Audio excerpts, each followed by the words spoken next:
या देवी सर्वभूतेषु मातृरूपेण संस्थिता नमस्तस्यै नमस्तस्यै नमस्तस्यै नमो नमः.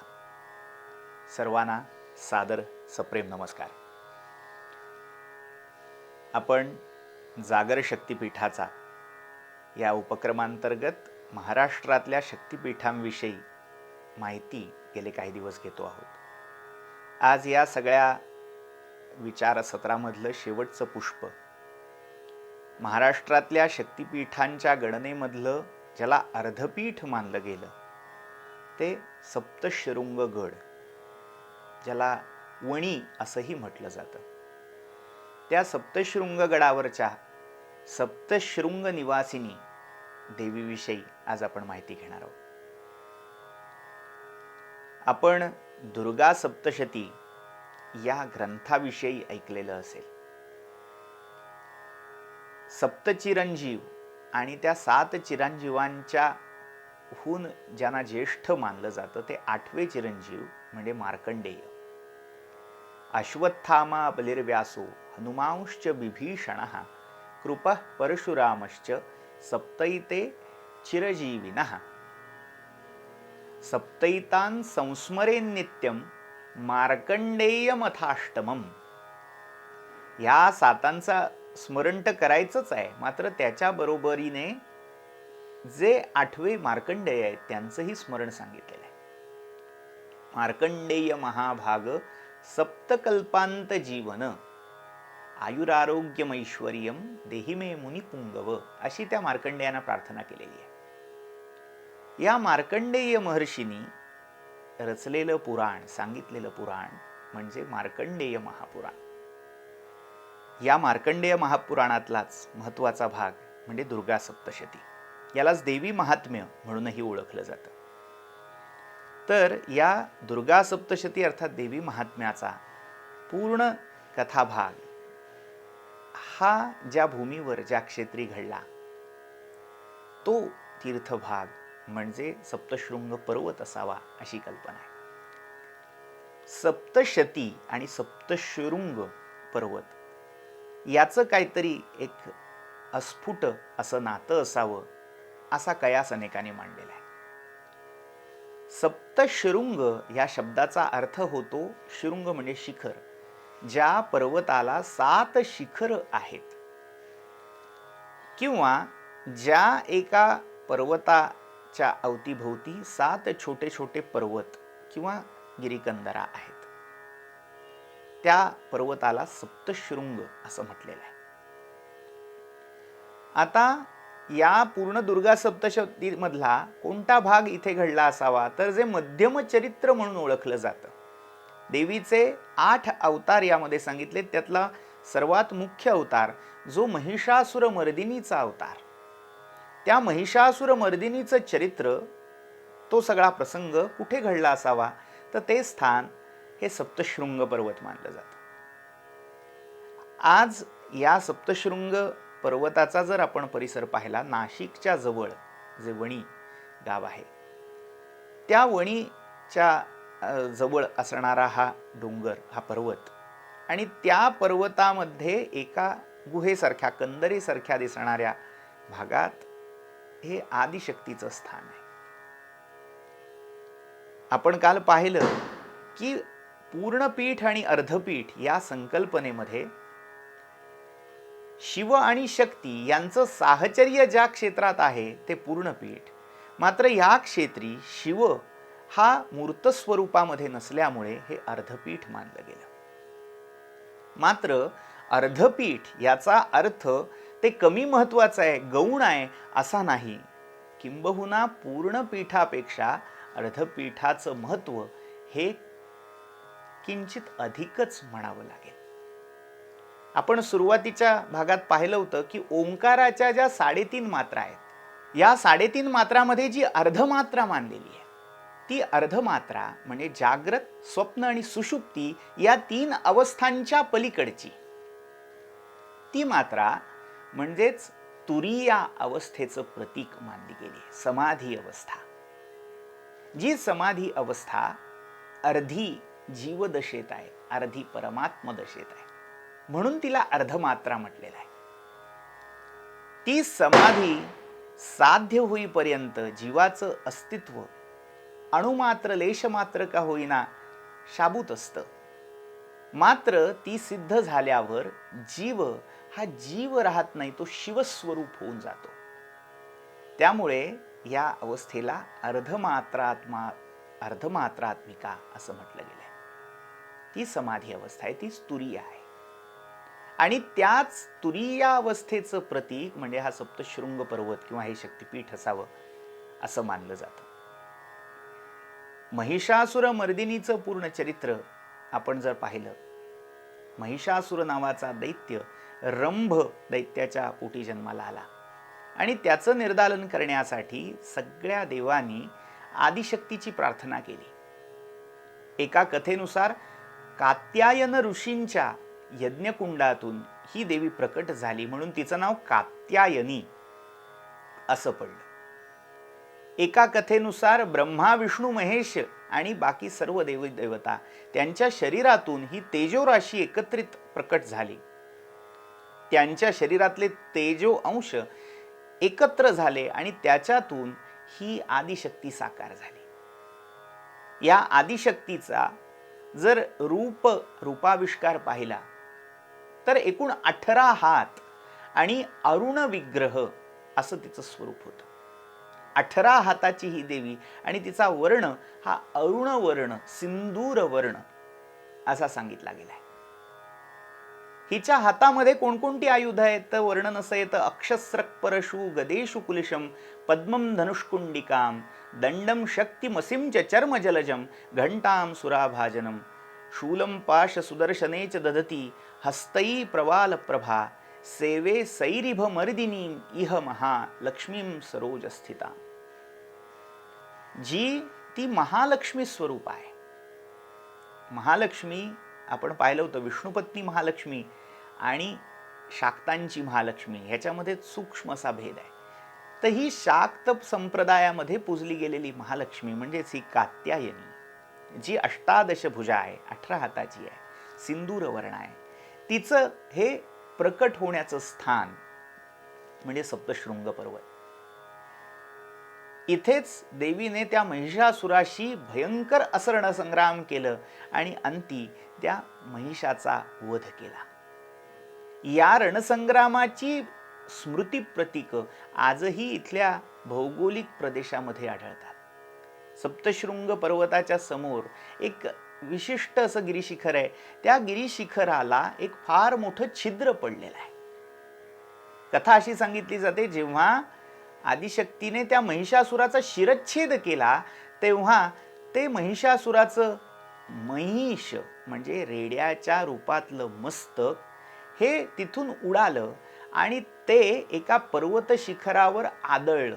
त्या आघातामुळे त्या पर्वत शिखराला एक रंध्र म्हणजे खिंडार पडलं आणि त्या खिंडारातून ते मस्तक पलीकडे गेलं. तर हे वैशिष्ट्यपूर्ण भूरूप आपल्याला सप्तशृंग पर्वताच्या बरोबर समोर दिसतं. तसंच जवळ मार्कंडा पर्वत आहे, ज्याला मार्कंडेय गड असंही म्हटलं जातं. नाशिकच्या जवळचा हा प्रदेश जर पाहिला तर अनेक दुर्गम दुर्घट अशा गडांनी व्याप्त झालेला असा हा प्रदेश आहे. तर त्यातलाच एक पर्वत म्हणजे हा मार्कंडेय पर्वत आहे. कथा अशी सांगितली जाते, मार्कंडेय पर्वतावर मार्कंडेय ऋषींचं स्थान आहे. त्या ठिकाणी बसून मार्कंडेय ऋषी हे आदिशक्तीला तिचंच अवतार चरित्र म्हणजे सप्तशती हिचं कीर्तन करतात, देवीलाच ऐकवतात. आणि मार्कंडेय जे हे देवी चरित्र गातायत, सांगतायत, ते साक्षात आदिशक्ती पूर्ण लक्ष देऊन, कान देऊन ऐकते. या सगळ्या धारणेचं प्रतीक म्हणून दाखवलं असं जातं की मार्कंडेय पर्वतावरचं मार्कंडेय ऋषींचं स्थान आणि त्या स्थानाकडे कान देऊन ऐकणारी माता सप्तशृंगी. आदिशक्ती सप्तशृंगीची मूर्ती जर आपण पाहिली तर तिचा एक हात हा कानाजवळ नेलेला आहे, मस्तक असं त्या हातावर तिने तोलून धरलंय या रणसंग्रामामुळे अतिशय श्रांत झालेली, थकलेली आदिशक्ती किंचित विश्रांतीसाठी तिने आपल्या हातावर आपलं मस्तक टेकवलं, अशी एक कथा सांगतात. काहींच्या मतानुसार मार्कंडेय ऋषी जे सप्तशती सांगतायत, गातायत, त्या कीर्तनाकडे कान देऊन आदिशक्ती ते ऐकते आहे, म्हणून तो हात कानाजवळ ठेवलेला आहे. तर असं या आपल्या भक्तश्रेष्ठाचं चाललेलं कीर्तन माता कान देऊन ऐकत इथे सप्तशृंग पर्वतावर उभी आहे. इथे कथा अशी सांगितली जाते, अनेक वर्ष हे देवीस्थान हे लुप्त झालेलं होतं, जनस्मृतीमधून दूर असं गेलेलं होतं, लोकांना आठवण राहिली नव्हती या स्थानाची. मात्र या स्थानी प्रभू रामचंद्र आपल्या वनवास काळामध्ये आले होते. त्यांनी या आदिशक्तीच्या रूपाची स्थापना, पूजा केलेली होती, अशी ही कथा सांगितली जाते. जवळच असणाऱ्या नाशिकच्या पंचवटी भागामध्ये रामाश्रमाचं स्थान दाखवलं जातं. त्यामुळे स्वाभाविकच रामप्रभू आणि त्यांच्या त्या सगळ्या वनवासाच्या काळाची साक्षीदार म्हणून ही आदिशक्ती सप्तशृंगी असावी, अशी कुठेतरी जनश्रद्धा रूढ असलेली दिसते. तर अशी ही वणीची सप्तशृंगी आपण जर पाहिलं तर सप्तशृंग हे नाव का पडलं असावं या देवीला, तर या पर्वताला 7 शिखरं आहेत, 7 टेकड्या आजूबाजूला आहेत. या 7 टेकड्यांची नावं ही सप्तमातृकांच्या नावावरून पडलेली, ठेवलेली आपल्याला दिसतात. मग ही नावं कोणती कोणती? ब्राह्मी, माहेश्वरी, वैष्णवी, वाराही, ऐंद्री, कौमारी आणि नारसिंही, अशी 7 शिखरं, 7 मातृकांचं स्वरूप मूर्तिमंत असणारी अशी ही 7 शिखरं आहेत. थोडक्यात सांगायचं झालं तर या सप्तमातृकांनी वेष्टिलेली, या सप्तमातृका जिच्या आजूबाजूला बसलेल्या आहेत, विराजमान झालेल्या आहेत, त्या सगळ्या सप्तमातृकांमध्ये ही विश्वजननी आदिशक्ती उभी आहे, असं चित्र आपल्याला दिसतं. या आदिशक्तीचं हे मूळ ठाण शोधण्याचा मान एका गुराख्याला मिळाला. एक गुराखी, एका कथेत मेंढपाळ असाही उल्लेख आहे. हा आपलं पशुधन घेऊन या सगळ्या परिसरामध्ये त्या पशूंना चरवत फिरत होता. त्याच वेळी त्याची नजर या गिरीकंदरेमध्ये असणाऱ्या एका मधाच्या पोळ्यावर गेली. या गिरीकंदरेमध्ये एक फार मोठं मधाचं पोळं होतं. मधाच्या मिषाने या गुराख्याने आपली काठी त्या पोळ्यामध्ये खुपसली. मात्र त्याच्या लक्षात असं आलं की ही काठी अगदी खोलवर आत गेली, आणि जेव्हा ती काठी त्याने काढली तेव्हा त्या काठीच्या टोकाला शेंदूर लागलेला असल्याचं त्याच्या लक्षात आलं. तेव्हा त्याने ते पूर्ण मधाचं पोळं अलगद बाजूला करून आत पाहिलं असता त्या गिरीकंदरेमध्ये आदिशक्तीची एक भव्य दिव्य सिंदूर चर्चित मूर्ती असल्याचं त्याच्या लक्षात आलं. आणि त्याने जवळच्या गावातल्या सगळ्या मंडळींना बोलावून हे देवीस्थान सर्वप्रथम प्रकाशात आणलं. तेव्हापासून या देवीची पूजा सुरू झाली. त्यानंतर महाराष्ट्रातलं एक प्रमुख शक्तिपीठ म्हणून या क्षेत्री येणाऱ्या लोकांची रीघ लागली. या देवीचं जे स्वरूप आहे 18 हात आणि सिंदूर वर्ण, हे खरं तर एक प्रतीक आहे शक्तीचं.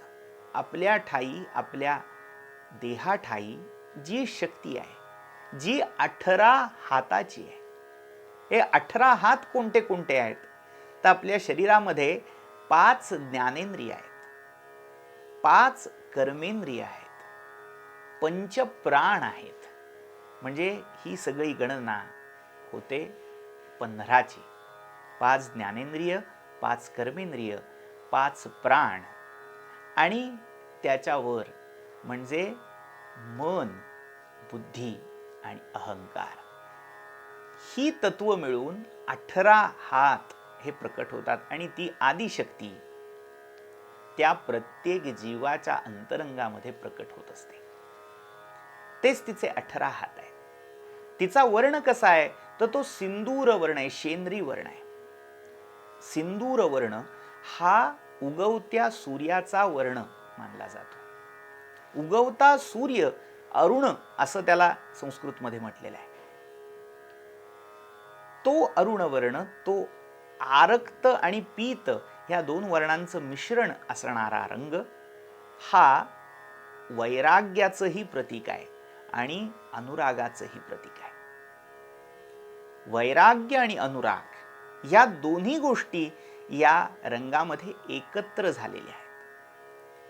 त्यामुळे जशी ही आदिशक्ती भुक्ती म्हणजे लौकिक गोष्टीत यश देणारी आहे, तशीच ती वैराग्य, विवेक, ज्ञान आणि पर्यायाने मुक्ती प्रदान करणारी आहे. ज्या काही देवतांची उपासना भोग प्राप्त करण्यासाठी केली जाते, त्या देवतांच्या उपासनेने योग कधी प्राप्त होत नाही. काही देवतांची उपासना ही केवळ योग, ज्ञान यांच्या प्राप्तीसाठी केली जाते. त्यांची उपासना केली तर कधी भोग सामग्री मिळत नाही. उपासनेच्या दोन दृष्टी आहेत, दोन प्रेरणा आहेत. एक भौतिक सुखाची प्रेरणा आणि एक पारलौकिक सुखाची प्रेरणा. ज्या देवतांची उपासना भौतिक सुखासाठी केली जाते त्या पारलौकिक किंवा मोक्ष सुख देऊ शकत नाहीत, आणि ज्या देवतांची उपासना मोक्ष सुखासाठी केली जाते त्या देवता कधी भौतिक सुख देत नाहीत. मात्र या आदिशक्तीचं वैशिष्ट्य असं आहे, ती सिंदूर वर्ण आहे. त्यामुळे तिच्या ठाई हे भोग आणि मोक्ष दोन्हीही एकत्रित नांदते आहेत. तिच्या उपासनेने भोगही तितकाच मिळतो आणि योग किंवा मोक्षही तितकाच मिळतो. श्री सुंदरी सेवन तत्पराणाम भोगश्च मोक्षश्च करस्थ एव असं शास्त्रामध्ये म्हटलेलं आहे. जे या त्रिभुवन सुंदरी आदिशक्तीचे उपासक आहेत त्यांच्या हातात भोग आणि मोक्ष हे करतलामलकवत असतात, एखाद्या आवळ्याप्रमाणे असतात. तर अशी ही सप्तशृंगी आदिशक्ती. महाराष्ट्रातल्या सांप्रदायिक धर्मधारणांचा जर विचार केला तर 5 महत्वाचे उपासना संप्रदाय किंवा 5 मोठे दार्शनिक सिद्धांत महाराष्ट्रामध्ये मध्ययुगामध्ये प्रसृत झाले. यामधला एक महत्वपूर्ण संप्रदाय हा वारकरी संप्रदाय आहे, ज्याचं मूळ नाव भागवत संप्रदाय असं म्हणता येईल. महानुभाव संप्रदाय, वारकरी भागवत संप्रदाय, समर्थ रामदासांचा संप्रदाय, दत्त संप्रदाय आणि नाथ संप्रदाय असे 5 संप्रदाय आपल्याला मध्ययुगामध्ये या महाराष्ट्रात प्रसृत होते असं आढळतं. यांच्या व्यतिरिक्त अजूनही काही छोटे छोटे संप्रदाय आहेत, मात्र हे 5 मुख्य मोठे संप्रदाय मानले जातात.